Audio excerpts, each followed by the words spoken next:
natural disasters.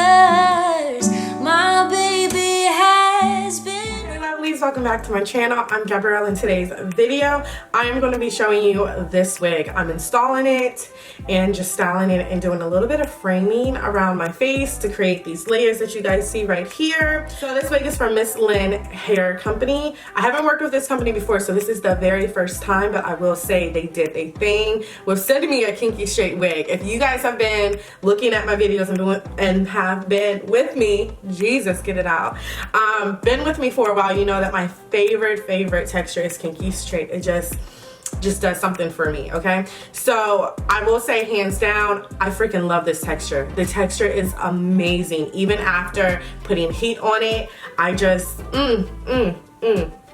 I just freaking love it. So this is 24 inches, 180% density, and it is a lace T-part wig, meaning the whole frontal part of this wig is not lace, y'all. It's not lace.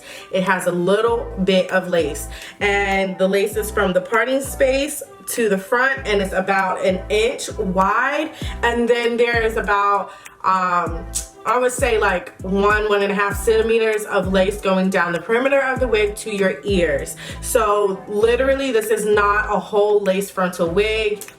They give you a little bit of some lace. So the one thing that I will say in comparison to other wigs, this wig has more lace right here in the front, so you're able to pluck it a little bit more to make it look more natural. So I really like that.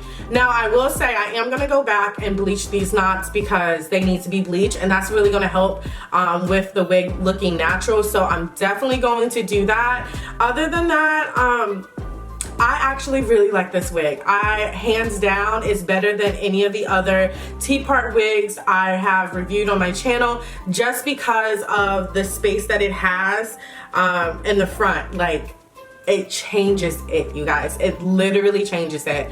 Okay, so the last two things that I want to mention is the flat iron that I use is the Infinity Pro Conair. I don't know where my chief flat iron is, so I went back to using this, and I feel like I actually have forgotten how much I really do like this flat iron. I just feel like it smooths out the hair. Yeah, so I use this flat iron, and to lay the flyaways, because this unit does have some flyaways, I use the Got To Be Glue hairspray. I honestly don't like using this anymore now that I have switched to my, what is it called? I don't know, my flyaway stick that I've used in previous videos. I just can't find it right now, so that's why I'm using this hairspray. I don't really like the hairspray because it makes it super shiny up here, so just don't see that, okay? Don't worry about that. But that's about all I have to say. Don't forget to like, comment, and subscribe, and I will check y'all lovelies out in the next one. Bye.